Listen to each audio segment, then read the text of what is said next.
Hello friends, welcome back to my channel. तो आज से हम शुरू कर रहे हैं यूथ कंपटीशन टाइम्स की जो बुक है ये। ठीक है, तो पहला टॉपिक जो है इसमें अलजेब्रा है। टॉपिक वाइज ही हम चलेंगे। ठीक है, अगर आप बुक परचेज कर सकते हो तो बहुत अच्छी बात है। अदरवाइज जो भी मैं क्वेश्चन का सॉल्यूशन जिस तरीके से कराऊंगी उस तरीके से आपको देखना है ध्यान से कि किस क्वेश्चन को मैं किस तरीके से कर रही हूँ। जो इसमें सॉल्यूशंस दिए हुए हैं मैं उनको नहीं देख करके बताने वाली। ठीक है, मेरे जो अपने मेथड्स हैं वो मैं आपको यहाँ पर प्रोवाइड करूँगी। ठीक है, तो हम टॉपिक वाइज चलेंगे। जैसे अलजेब्रा का पहला टॉपिक अलजेब्रा है थ्योरी ऑफ इक्वेशन। ठीक है, इसमें फर्स्ट टॉपिक है अलजेब्रा में, फर्स्ट टॉपिक है थ्योरी ऑफ इक्वेशन। ठीक है, तो पहला क्वेश्चन इसमें दे रखा है, ये है क्वाड्रेटिक इक्वेशन पर बेस्ड। तो जैसे हमने यहाँ पर क्वाड्रेटिक इक्वेशन देख लिया है तो हम इसका कंप्लीट मेथड यहाँ पर पहले देखेंगे। ठीक है, मतलब कंप्लीट जो भी इसका जो भी इस क्वेश्चन में कॉन्सेप्ट यूज होगा पहले मैं वो आपको वो बता दूंगी। ठीक है, उसके बाद हम क्वेश्चन करेंगे कि हमें क्वेश्चन किस तरीके से करना होगा। जैसे यहाँ पर जो यूज हुआ है वो है क्वाड्रेटिक इक्वेशन। तो पहले क्वाड्रेटिक इक्वेशन को समझ लो। क्वाड्रेटिक, अब जो ये शॉर्ट नोट्स जिनको नहीं पता होगा तो प्लीज़ इनके जो भी मैं कॉन्सेप्ट बताऊँ वीडियो देखने के साथ साथ ही अपने शॉर्ट नोट्स बनाते रहना। ठीक है, तो क्वाड्रेटिक इक्वेशन क्या होती है? ax² plus bx plus c is equals to 0, ये होती है हमारी क्वाड्रेटिक इक्वेशन। किस में है ये? इन टर्म्स ऑफ x में है या फिर x की टर्म्स में लिखी हुई है। x की पावर 2 है, फिर x की पावर 1 है, फिर यहाँ पर x की पावर 0 यानी 1, तो कांस्टेंट हो गया। ठीक है, तो ये जो x की पावर 2 है इसके साथ में जो a है, या फिर हम कहेंगे x की पावर 2 का जो कोफिशिएंट है a, वो क्या होना चाहिए? आपका नॉन जीरो होना चाहिए, तभी ये क्वाड्रेटिक इक्वेशन कहेंगे। अगर हम a की वैल्यू 0 रख देंगे तो ये चीज़ 0 हो जाएगी, तो ऐसा हम नहीं कह सकते। तो इसलिए इसमें क्या होता है, a जो होता है वो नॉन जीरो होता है अगर ये क्वाड्रेटिक इक्वेशन है तो। ठीक है, अब इसे सॉल्व करने के तरीके जो होते हैं, ठीक है, एक तो क्वेश्चन के अकॉर्डिंग ही बताऊंगी मैं। एक होता है इसके दो रूट्स होंगे। अगर इसकी पावर 2 है, x में ये बनी हुई है और x की जो हाईएस्ट पावर है सब टर्म्स में या सभी पदों में कितनी है? 2 है। ठीक है, तो इसकी डिग्री कितनी हो जाएगी? 2 हो जाएगी। ठीक है, जो किसी भी इक्वेशन में जैसे ये लिखा हुआ है तो इसमें जो x की हाईएस्ट पावर है वो कितनी है? 2, तो इसकी डिग्री हमारी 2 हो जाएगी। तो इसमें क्या होता है, अगर डिग्री 2 है तो इसके रूट्स भी कितने आते हैं? 2 ही आएंगे। रूट्स भी कितने आएंगे? 2 ही आएंगे, यानी आपको x की वैल्यू कितनी मिलेंगी? 2x की वैल्यू मिलेंगी, कुछ भी हो सकती है, 2 मिलेंगी बट। ठीक है, तो इसे सॉल्व करने का तरीका एक तो अलग होता है, एक मैं यहाँ से बता सकती हूँ। x इज इक्वल्स टू होगा -b plus minus √b² minus 4ac upon 2a। ठीक है, b का मतलब क्या है? जो x का कोफिशिएंट होगा यानी x के साथ जो मल्टीप्लाई में है, तो x is equals to -b। ठीक है, x के साथ जो हो गया वो तो हो गया ये, plus minus √b² minus 4 into a into C upon में 2 इंटू ए रखेंगे। तो इस तरीके से सॉल्व करके आप x की वैल्यू निकाल सकते हो। अब इसमें क्या होता है, जो ये अंडर रूट में है ये वैल्यू, कौन? b² minus 4ac। तो b² माइनस 4ac को हम क्या कहते हैं? डिस्क्रिमिनेंट कहते हैं। इसको हम डिस्क्रिमिनेंट कहते हैं, डी से शो करते हैं। अगर b² माइनस 4ac की जो वैल्यू है ग्रेटर देन होगी 0 से, अगर ग्रेटर देन 0 है तो इसका मतलब अंडर रूट के अंदर ये जो भी वैल्यू आएगी वो पॉजिटिव ही होगी। तो अगर अंडर रूट के अंदर आप पॉजिटिव वैल्यू 2, 3, 4 कुछ भी नंबर अगर रखते हो तो वहाँ से जो आपको रूट्स मिलते हैं, ये चीज़ें याद रखना, वो डिस्टिंक्ट होंगे, मतलब अलग अलग होंगे, और रियल होंगे। रियल नंबर मिलेगा, कोई भी नंबर आपको मिलेगा, और डिस्टिंक्ट होंगे। ठीक है, डिस्टिंक्ट होंगे यानी अलग अलग होंगे। दूसरी बात, अगर b² माइनस 4ac की जो वैल्यू है वो लेस देन 0 हो जाए, लेस देन 0 का मतलब हो गया नेगेटिव। तो अंडर रूट में अगर आप नेगेटिव वैल्यू रखोगे, -2 ही अगर रखते हो, तो यहाँ से आपको जो रूट्स मिलते हैं वो इमेजिनरी मिलेंगे, इमेजिनरी मिलेंगे। अगर डिस्टिंक्ट भी हो सकते हैं और सेम भी हो सकते हैं। अगर b² माइनस 4ac की वैल्यू आप इक्वल टू 0 रख दोगे तो उस केस में क्या होगा, अगर b² माइनस 4ac ये चीज़ 0 ही हो गया तो यानी यहाँ पे तो कुछ वैल्यू आएगा ही नहीं, तो उस केस में तो सिर्फ -b/2a ही मिलेगा। तो हम कह सकते हैं उस केस में सिर्फ आपको इक्वल और रियल रूट्स मिलेंगे। तो ये 3 चीज़ें आपको ध्यान रखनी है। ठीक है, अब ये क्वेश्चन जो है क्वाड्रेटिक इक्वेशन पर बेस्ड है, हम सॉल्व करते हैं किस तरीके से इसको सॉल्व करेंगे बुक का सॉल्यूशन ना देख करके। ठीक है, तो इसने कहा है अल्फा बीटा रूट्स हैं इस इक्वेशन के। कौन सी इक्वेशन के? x² minus 2x plus 4 is equals to 0। Alpha beta इसके रूट्स हैं, मतलब x की एक वैल्यू अल्फा है, दूसरी वैल्यू बीटा है, तो हमें अल्फा की पावर n और बीटा की पावर n निकालना है। ठीक है, तो हम क्या करेंगे यहाँ पर, अब हमें क्या एक और चीज़ पता होती है, इसी में ही समझो कि अगर ये हमारी क्वाड्रेटिक इक्वेशन है तो इसके अगर रूट्स अल्फा और बीटा हैं तो उन दोनों का जो सम होता है वो हमेशा माइनस एक्स का कोफिशिएंट यानी b अपॉन में एक्स स्क्वायर का कोफिशिएंट यानी a होता है, ठीक है। और अल्फा इंटू बी अगर आप करोगे तो c यानी constant value upon x square का कोफिशिएंट a होता है, ठीक है। एक्स स्क्वायर का जो कोफिशिएंट है वो तो नीचे ही आना है, अगर दोनों को ऐड कर रहे हो तो b आएगा माइनस b, अगर c की वैल्यू निकाल अगर अल्फा इंटू बीटा करोगे तो c अपॉन a आएगा, ठीक है। तो यही चीज़ हम यहाँ पर यूज करेंगे। देखो कैसे, इसने कहा है अगर मुझे ये चीज़ निकालनी है तो अगर मैं n की वैल्यू 1 पुट कर देती हूँ तो अल्फा प्लस बीटा मिलेगा, और अगर मैं अल्फा प्लस बीटा निकालती हूँ तो यहाँ से क्या आएगा, अल्फा और बीटा दोनों रूट्स थे, तो अल्फा प्लस बीटा अगर मैं यहाँ से निकालूंगी तो माइनस एक्स का कोफिशिएंट यानी -2 अपॉन एक्स स्क्वायर का कोफिशिएंट यानी 1 यानी 2 आना चाहिए। क्या आना चाहिए, 2। कब, जब n की वैल्यू 1 पुट करते हैं इसमें। तो चारों ऑप्शंस में से आप ये चीज़ चेक कर सकते हो कि फर्स्ट ऑप्शन में अगर आप n की वैल्यू 1 रखते हो तो क्या होगा, 2 की पावर 2 cos π/3, ठीक है। cos π/3 यानी cos 60, और cos 60 की वैल्यू होती है आपकी 1/2। तो यहाँ से आपको 2 मिल गया, यही यहाँ से मिल रहा था, यही यहाँ से मिल रहा था, मिल गया है, ठीक है। तो अभी हम सेकंड ऑप्शन चेक करते हैं। अगर सेकंड ऑप्शन चेक करोगे तो 2 की पावर 1 माइनस 1, n की वैल्यू 1 रखी है, साइन n की वैल्यू 1 रखी तो π/3, तो 2 की पावर 0, साइन 60 होता है √3/2। तो यहाँ से तो हमें नहीं मिला, तो ये ऑप्शन नहीं होगा, ये तो 1 ही हो जाएगा, हमें 2 मिलना चाहिए था, ठीक है। अगर हम नेक्स्ट ऑप्शन चेक करते हैं, थर्ड ऑप्शन चेक करते हैं, 2 की पावर 1 cos 2π/3, n की वैल्यू 1 पुट कर देंगे तो 2 की पावर 1 तो 2 ही हो गया, ये कितना हो गया, इसे आप सॉल्व कर सकते हो cos π माइनस π/3, ठीक है। cos π माइनस π/3, आगे इसे करोगे तो ये आएगा cos π/3, और वो भी कैसा, नेगेटिव। तो नेगेटिव तो हमारा आया नहीं, तो ये भी ऑप्शन नहीं होगा, ठीक है। ये आपको थोड़ा ट्रिग्नोमेट्री का पता होना चाहिए। उसके बाद है, इसमें अगर आप रखोगे तो क्या मिलेगा आपको, 2 की पावर 2, n की वैल्यू 1 रखने पर साइन n की वैल्यू 1 रखते हो तो π/3, 2 की पावर 2 और साइन 60 की वैल्यू फिर से √3/2, तो यहाँ से आपको 2√3 मिलेगा। तो हमने क्या चेक किया, अब इस क्वेश्चन में आप ये चीज़ सोच सकते हो कि हम वैल्यू पुट करके किस तरीके से क्वेश्चन करेंगे, ठीक है। क्या किया भाई, x² minus 2x plus, short में बता देती हूँ एक बारी, मुझे सिर्फ कॉन्सेप्ट सिखाना है कि एक तरीके का क्वेश्चन मैं बताऊँ आपको, आपका खुद दिमाग चलने लगे कि मुझे इस क्वेश्चन को और कितने तरीक़ों से मैं कर सकती हूँ, ठीक है। तो ये हुआ, मुझे पता है अगर इसके 2 रूट्स अल्फा बीटा हैं तो माइनस एक्स का कोफिशिएंट आ जाएगा यानी 2 आएगा। तो फिर ऐसा कब हो, जब मैंने n की वैल्यू 1 रखी, तो मैं ऑप्शंस में भी सभी में n की वैल्यू 1 पुट करके जैसे ही चेक करूँगी तो सिर्फ ए ऑप्शन जो है वही 2 दे रहा है, इन तीनों ऑप्शन से अलग वैल्यूज मिल रही हैं। तो दोनों सारे ऑप्शन में रखा, ए में 2 मिला, बी सी डी तीनों में हमें कुछ और मिला, तो हमें 2 ही मिलना चाहिए था, ठीक है। तो 2 हमें सिर्फ ए ऑप्शन से मिल रहा है, तो हमारा ऑप्शन ए इसका सही आंसर हो जाएगा। अब नेक्स्ट क्वेश्चन देखो, नेक्स्ट क्वेश्चन में कहा है कि the roots of the equation, अब की बार x की पावर 3 है, तो इसमें अगर देखोगे तो हाईएस्ट पावर जो है वो 3 है।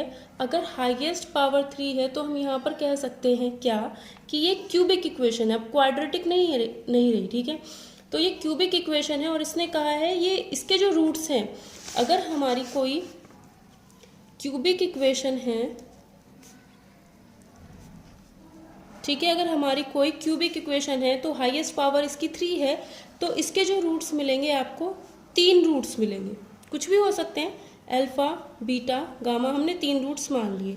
और वो कहते हैं कि एपी में है, अगर 3 वैल्यूज एपी में है तो उसका मतलब होता है अगर आप बीच वाली का डबल करोगे तो साइड वाली को ऐड करके आता है, 2 4 6। अगर ये तीनों एपी में, एपी होने का मतलब है +2 करोगे इसमें ये आएगा, इसमें +2 करोगे ये आएगा, इसमें +2 करो अगला नंबर, तो सेम चीज़ आप ऐड करते चले जाओ, ठीक है। तो इसमें क्या होता है, जब भी आप बीच वाले का डबल करोगे तो इन दोनों का सम आता है एपी में हमेशा। तो हमने 3 रूट्स मान लिए, बीच वाले का डबल करते हैं तो साइड के 2 आने चाहिए, ऐसा इसने हमें बोल दिया है। और इसने कहा है कि कॉमन डिफरेंस बताओ।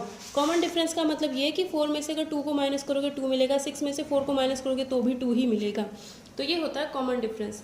मतलब अगर मैं कुछ एपी इस टाइप से बना दूँ तो इसमें से इसे माइनस करने पर 2, इसमें से इसे माइनस करने पर 2, इसमें से इसे माइनस करने पर 2, इसमें से इसे माइनस करने पर 2, और आगे भी यही चीज़ चलती रहती है। तो यही होता है कॉमन डिफरेंस। ठीक है, अगले वाले नंबर में से जस्ट उससे पहले वाला नंबर माइनस कर दो, हर बार वही चीज़ आनी चाहिए, तो वो होता है हमारा कॉमन डिफरेंस। तो वही चीज़ हमें निकालनी है। अब इसने हमें इक्वेशन कुछ इस टाइप से दी है, क्यूबिक इक्वेशन। क्यूबिक इक्वेशन को आप सॉल्व कैसे करोगे? सबसे पहले अगर आप देखो यहाँ से, अगर इसमें 1 रख दो x की वैल्यू, क्यूबिक इक्वेशन को सॉल्व करने का तरीका यही होता है कि x की वैल्यू अपनी मर्जी से 1 2 3 या -1 -2 -3 या कुछ और भी आप पुट करके देखो कि ये पूरा चीज़ 0 बनती है या नहीं बनती। तो अगर x की वैल्यू यहाँ पर 1 रखी जाएगी तो ये हो जाएगा हमारा 0। ये हो गया 40, ये हो गया 40, तो यानी x -1 इसका एक फैक्टर है। ठीक है, x इक्वल्स टू 1, एक तो रूट इसका हमें मिल ही गया already, x is equals to 1 एक रूट मिल गया, क्योंकि x की वैल्यूज इसमें रख करके देखनी है जो इसको सेटिस्फाई कर जाए। तो x की वैल्यू अगर 1 मिल गई तो उस 1 को लिखो यहाँ, ऐसे लाइन बनाओ। ठीक है, ये हमने किया। अब यहाँ पर देखो x की पावर 3 के साथ इंटू में 1 है, यहाँ लिख दो। x की पावर 2 के साथ इंटू में -12 है, x के साथ फिर 39 है। पावर ऐसे ही होनी चाहिए 3 2 1 एंड कोई भी पावर नहीं यानी 0। ठीक है, ये हमने लिख लिए। जो हमें एक वैल्यू मिल चुकी थी उसे यहाँ रखो, यहाँ पर 0 लिखो अपनी मर्जी से। 1, अब इन दोनों को ऐड कर दो, यहाँ पे अपनी मर्जी से 0 लिखो, इन दोनों को ऐड करो, ये आ गया। 1 इंटू 1 1 हुआ, यहाँ पर लिखो, दोनों को ऐड करो, ये आ गया।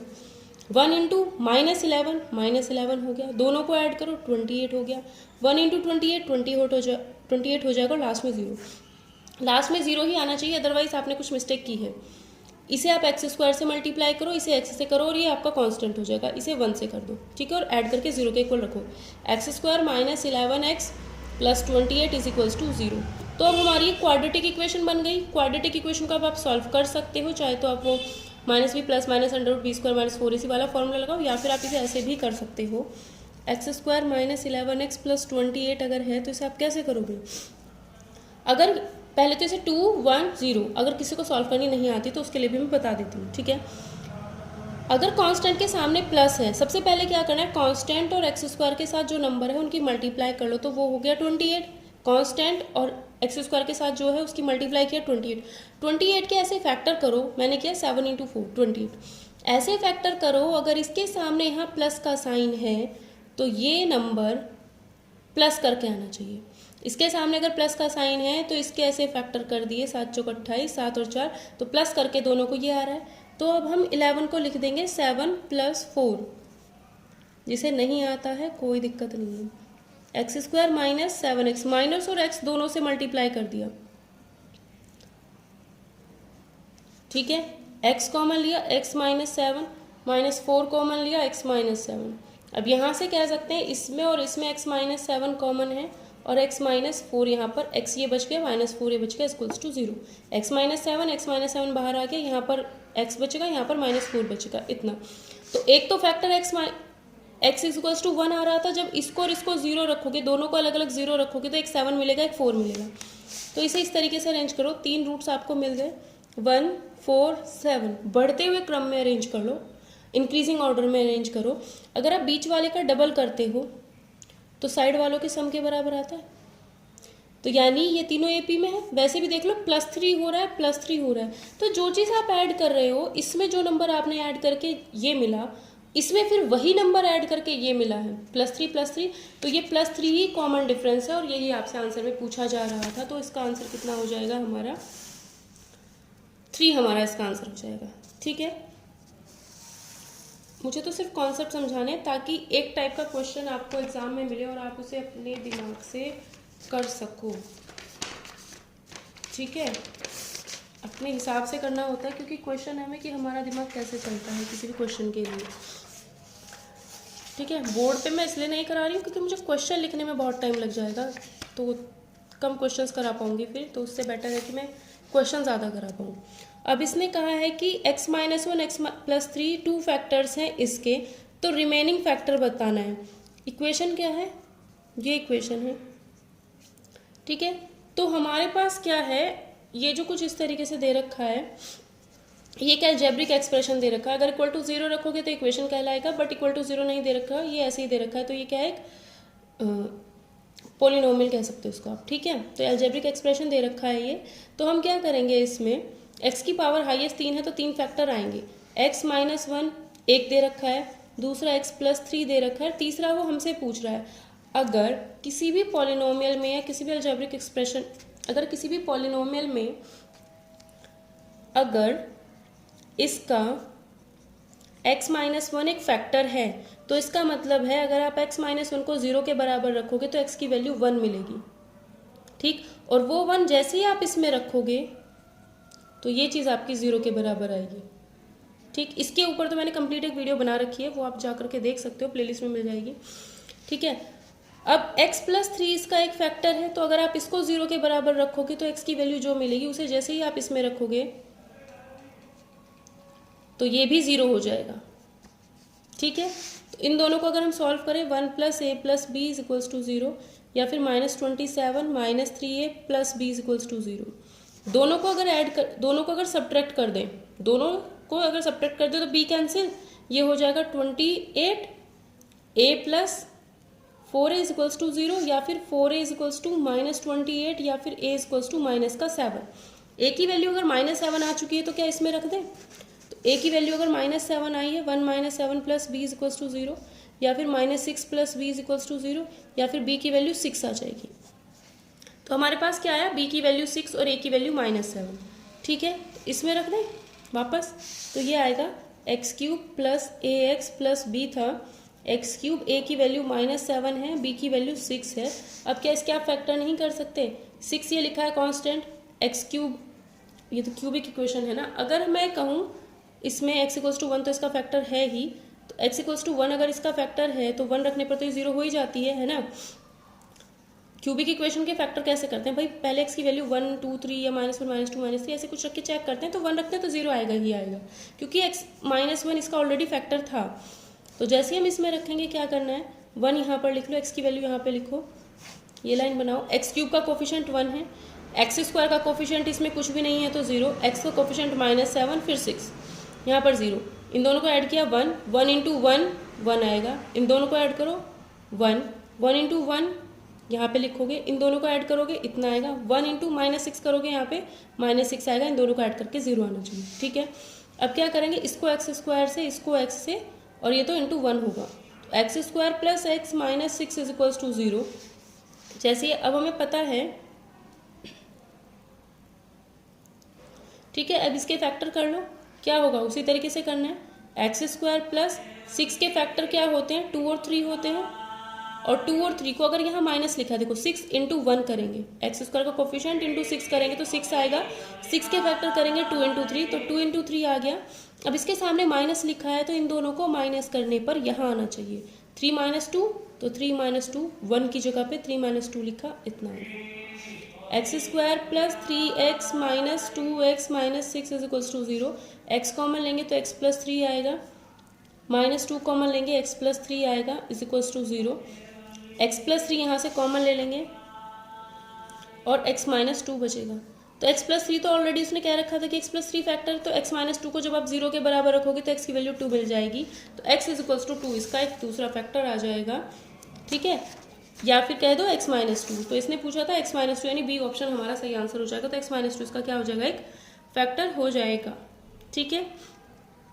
अगर आपको लगता है इस क्वेश्चन को और भी छोटे तरीके से किया जा सकता है तो आप ज़रूर ट्राई करना अपनी साइड से, और कमेंट सेक्शन में भी ज़रूर बताना, ठीक है।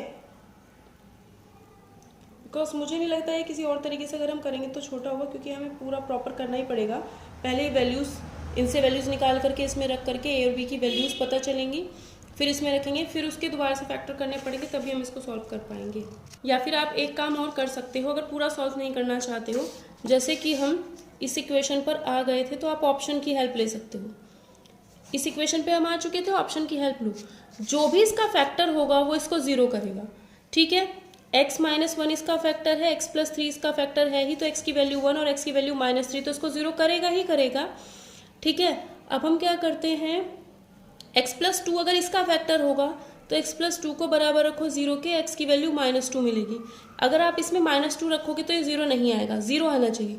अगर x प्लस 2 इसका फैक्टर है तो x माइनस 2 इसका फैक्टर है तो उसको 0 रखोगे और x की वैल्यू 2 रखेंगे इसके अंदर, तो जैसे आप इसे सॉल्व करोगे तो ये 0 आएगा। तो आपको क्या करना है, सिर्फ इतना बनाओ, ये कुछ सॉल्व करने की ज़रूरत नहीं है, सिर्फ इतना बनाना है, देन बाय ऑप्शन आपको जाना है। ठीक है, इनको ज़ीरो रखो, एक्स की जो भी वैल्यूज़ आएंगी इसमें रखो, जिससे भी ज़ीरो बन गया वही ऑप्शन हमारा आंसर हो जाएगा। ठीक है, तो आगे सॉल्व करने की ज़रूरत नहीं है। अगला क्वेश्चन देखते हैं। द इक्वेशंस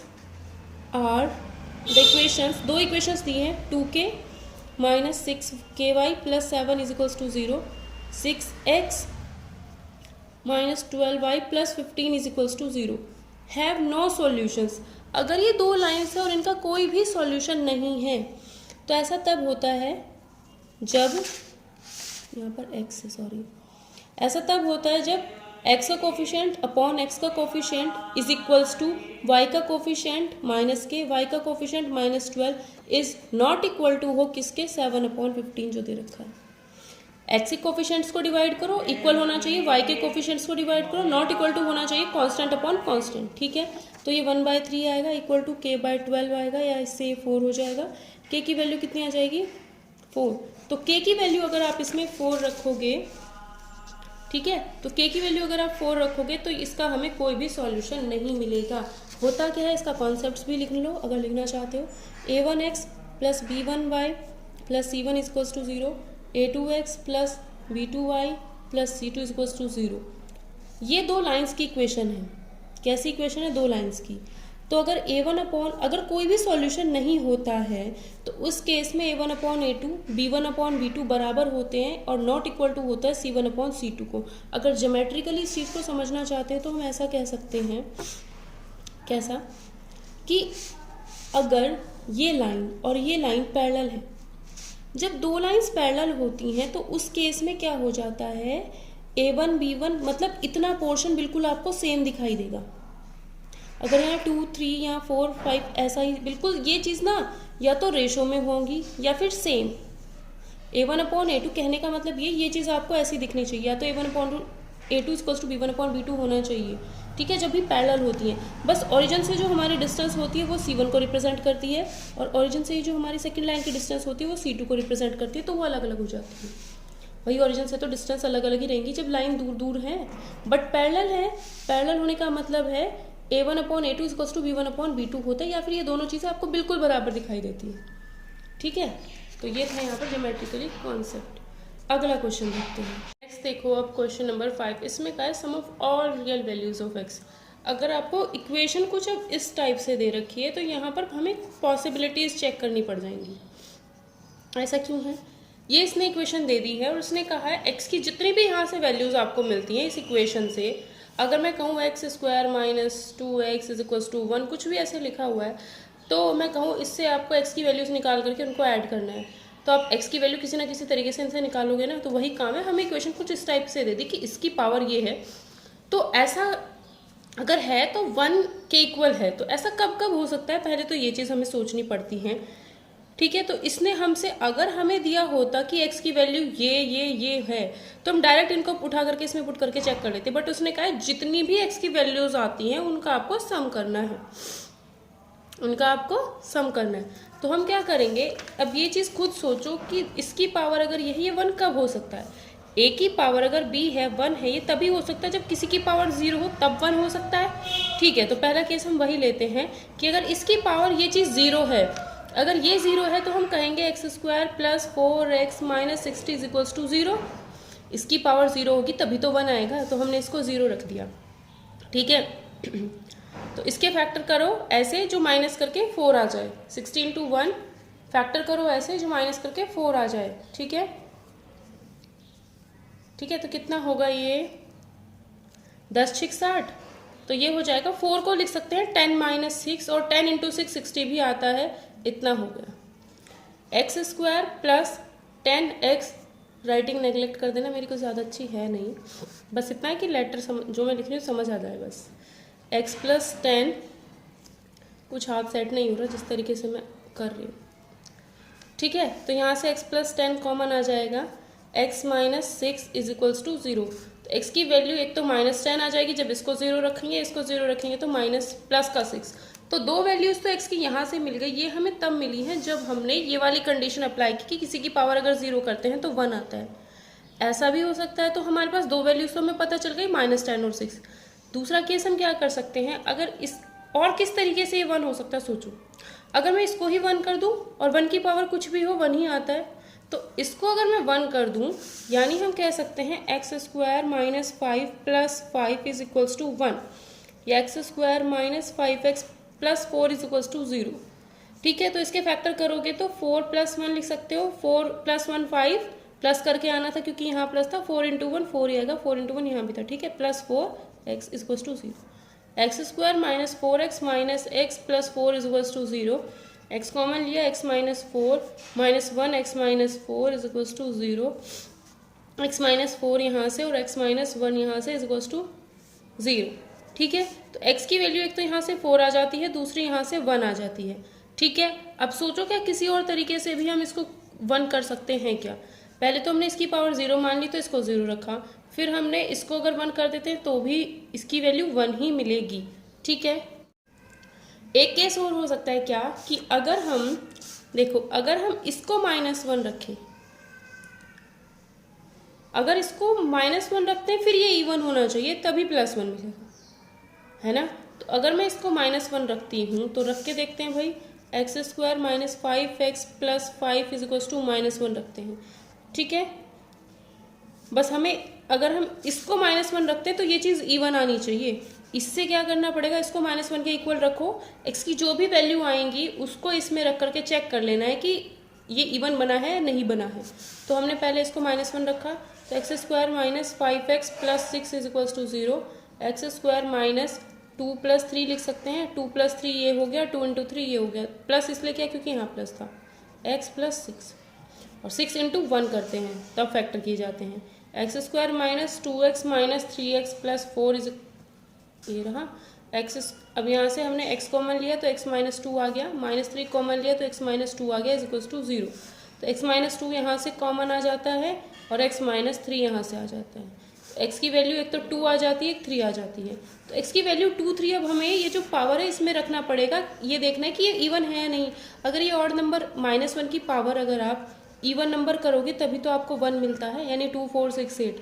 अगर मैं यहाँ पर -3 अगर मैं यहाँ पर 3 कर दूंगी तब तो ये -1 मिलेगा, तो इसलिए ये ऑड नहीं बनना चाहिए, इवन बनना चाहिए। तो x² + 4x - 60, इसको चेक करो, x की वैल्यू अगर 2 रखते हो तो 4 + 8 - 60, 8 से 14, तो ये तो इवन ही आ जाएगा जब आप इसको सॉल्व करोगे। अगर 3 रखते हो 9, 4 × 12 - 16, 12 9 21, 21 - 8 करोगे तो ये ऑड आ जाएगा। तो यानी हम x की वैल्यू 3 नहीं ले सकते, क्योंकि x की वैल्यू अगर हम इसमें 3 रखते हैं तो ये चीज़ -1 की पावर ऑड बन जाएगी, तो फिर ये -1 आएगा। ठीक है, तो यहाँ पे क्या होगा, x की वैल्यू 2 ही पॉसिबल होगी। तो 3 केसेस यहाँ पर पॉसिबल हुए थे क्या, एक बार तो इसको 1 रख दो इक्वल टू, एक बार इसको 0 रख दो, उससे वैल्यूज मिली थी, एक बार इसको -1 की पावर इवन रखेंगे। ठीक है, तो 3 केसेस हमारे पास मिले हैं। x की वैल्यू 4i 1i 2i है और -10i है और 6i है। सबका सम निकालना था, अगर इन सबको जोड़ोगे 6 और 4 10, 10 से 10 कैंसिल, 2 और 1 3, आंसर हो जाएगा 3। ठीक है, तो इसका आंसर हमारा हो जाएगा 3।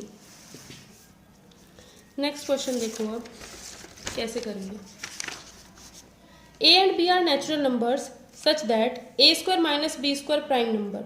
नेचुरल नंबर का मतलब है प्राकृत संख्याएं, यानी 1 2 3 4 5 ऐसे नंबर्स। a² - b² क्या आना चाहिए, प्राइम नंबर आना चाहिए। ठीक है, तो a की वैल्यू मैंने 2 मान ली, b की वैल्यू मैंने 1 मान ली, तो इसे मैं लिख सकती हूँ 2 - 1 × 2 + 1। a² - b² का फॉर्मूला यही तो होता है कि एक बार दोनों को जोड़ दो, a + b a - b ही तो होता है, यही हमने अप्लाई कर दिया, तो ये आ जाता है 3। तो 3 तो एक प्राइम नंबर है ना। लेकिन 3 कैसे आया, 3 तो सिर्फ a + b करने से आ रहा है, दोनों नंबर को ऐड करने से आ रहा है। a × b करने से 3 मिल जाएगा। अगर मैं a की वैल्यू 2 रखूँ, b की वैल्यू 1 रखूँ तो 3 मिल जाएगा, नहीं। a - b करूँ, 2 - 1 नहीं मिलेगा, 1 भी नहीं। a + b एक ऐसा ऑप्शन है जो 3 दे रहा है, तो हमारा ऑप्शन क्या हो जाएगा, 3 हो जाएगा। ठीक है, अगला क्वेश्चन है, अगला क्वेश्चन देखते हैं। Alpha beta be the roots of the equation this. ये जो equation x² + ax + a³ = 0, a की वैल्यू नॉन जीरो है। ठीक है, a 0 नहीं हो सकता। अल्फा बीटा इसके रूट्स हैं, अल्फा बीटा। इक्वेशन हमें कुछ ये दी है और इसके जो रूट्स हैं वो अल्फा और बीटा है, और ये जो अल्फा बीटा पॉइंट हो गया ये लाई करता है पैराबोला पर, और पैराबोला कौन सा, इस पर। अगर ये अल्फा बीटा पैराबोला पे लाई करता है तो बी वाई की जगह पे रख देंगे और एक्स की जगह पे अल्फा रख देंगे, तो यहाँ से बीटा स्क्वायर जो होगा वो अल्फा के बराबर होगा। ठीक है, तो आप सिर्फ ये इक्वेशन चेक करो कहाँ से आपको मिलती है, चार ऑप्शन में। इसने रूट्स ही तो पूछे हैं, रूट्स यानी अल्फा की वैल्यू ये है, बीटा की वैल्यू ये है। अगर आप बीटा की जगह पे 3 रखते हो और अल्फा की जगह पे 2 रखते हो, क्या बराबर आ जाएगा, नहीं आएगा। अगर आप बीटा की जगह पे अल्फा की जगह पे 4 रख दो, बीटा की जगह पे -2 रख दो, क्या बराबर आ जाएगा, हाँ आ जाएगा। तो बी ऑप्शन हो सकता है, अभी बी ऑप्शन हो सकता है। ठीक है, अगर हम ऐसा करें अल्फा की जगह पे तो 4 और बीटा की जगह पे हम 2 रख दें तो बराबर आ रहा है, तो सी ऑप्शन भी हो सकता है। अब 2 आ गए हमारे पास। अगर हम अल्फा की जगह पे 2 रखें और बीटा की जगह पे -3 रखें तो क्या बराबर आता है, नहीं आ रहा है। ठीक है, तो यहाँ से हम कह सकते हैं बी या फिर सी ऑप्शन में से कोई एक ऑप्शन होगा, इतना तो पता चल गया। ए और डी तो हमारा नहीं होगा। ठीक है, और बी और सी में से हम कैसे सेलेक्ट करेंगे, अब हमने वो देखना है। तो हम उसके लिए क्या करेंगे, देखो कि हमारी क्वेश्चन थी कुछ ये, ठीक है, या तो आंसर होगा ये या फिर आंसर होगा ये, दोनों में से एक होगा। ठीक है, और y² = x पर सेटिस्फाई है। तो अब हमें चेक करना है कि इस ऑप्शन और इस ऑप्शन में से कौन सा ऑप्शन होगा, क्योंकि दो तो हमने एलिमिनेट कर दिए सिर्फ इस कंडीशन की हेल्प से। तो अब हम इन दोनों को ही देख लेते हैं कि कौन सा ऑप्शन हमारा आंसर होगा। तो उसके लिए हम क्या करेंगे, देखो एक बार तो x की, क्योंकि ये दोनों जो है रूट्स हैं, इसके ये दोनों रूट्स हैं, इसका मतलब है कि अगर आप x की वैल्यू 4 भी रख सकते हो और आप x की वैल्यू -2 भी रख सकते हो। तो हम क्या करेंगे, देखो x की वैल्यू अगर 4 रखते हैं तो 16 + 4a + a³ = 0 आएगा। अगर x की वैल्यू -2 रखें, पहले इस ऑप्शन को उठाया, अगर -2 रखते हैं तो 4 - 2a + a³ = 0। अगर इन दोनों इक्वेशन को सॉल्व करते हैं, माइनस कर दो दोनों इक्वेशंस को, तो ये कैंसिल, ये आ जाएगा 6a + 12, या फिर a की वैल्यू आ जाती है -2। तो a की वैल्यू -2 आती है, ये जो वैल्यू आई है वापस इसमें सेटिस्फाई भी करनी चाहिए। ठीक है, तो a की वैल्यू -2 वापस इसमें रख देते हैं। तो ये रखा x² - 2x - 8 = 0। x की वैल्यू a की वैल्यू -2 इसमें रखी और ये वाला ऑप्शन उठाया था, तो 4 और -2 वापस इसमें पुट करके देख लो। 4 रखोगे तो ये कितना आ जाता है, 4 रखने पर तो ये चीज़ तो 0 आ रही है। इसका मतलब 4 तो सेटिस्फाई कर गया इस चीज़ को। -2 भी रख के देखो इसमें, जैसे आप इसमें -2 रखोगे 4 - 8 तो ये भी सेटिस्फाई कर गया। यानी हमने क्या किया, देखो हमें सिर्फ इतना चेक करना था, 4 और -2 रख करके हमने इसमें से a की वैल्यू निकाल ली। a की वैल्यू जो आई, ये वापस हमने इसमें पुट करी और फिर हमने चेक किया 4 और -2 a की इस वैल्यू के लिए इस इक्वेशन को सेटिस्फाई कर रहे हैं या नहीं कर रहे, तो कर गए, दोनों साइड बराबर आ गई। अब हम क्या करते हैं, यानी ये ऑप्शन तो आंसर होगा ही होगा, वैसे तो हम कह सकते हैं, लेकिन इसको भी हम एक बार और चेक करके देखते हैं। क्या करेंगे, एक बार 4 एक बार 2 इसमें रख के देखेंगे। क्या है इक्वेशन हमारी,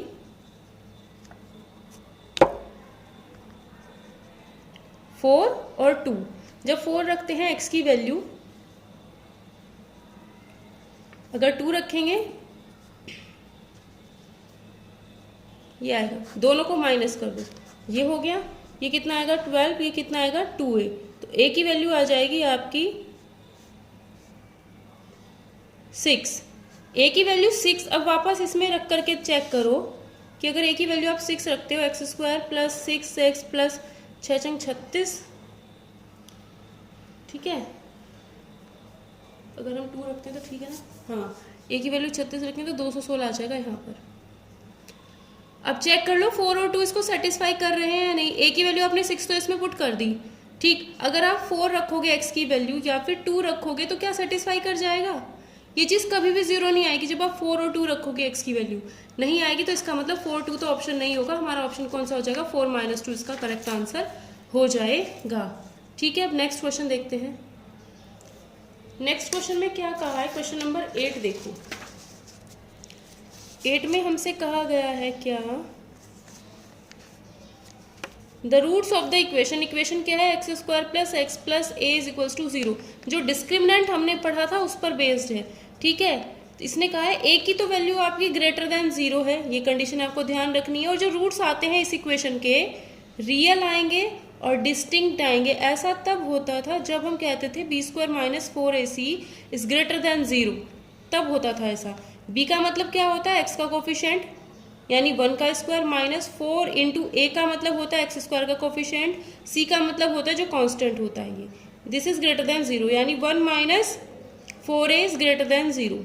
इतना पता चल गया यहाँ से, 1 माइनस 4a ग्रेटर देन 0। या फिर हम कह सकते हैं minus 4a is greater then 1, minus 4a is greater then 1 minus 1, या फिर 4a इज लेस देन 1। दोनों साइड में अगर माइनस से मल्टीप्लाई करोगे तो इनइक्वालिटी का साइन बदल जाएगा। a लेस देन 1/4 भी बोल सकते हो, ठीक है, a लेस देन 1/4 भी बोल सकते हैं। a की वैल्यू 1/4 से छोटी होगी, 0 से बड़ी होगी। आगे उसने कहा है कि इस इक्वेशन के रूट्स के बारे में आपको बताना है क्या होगा।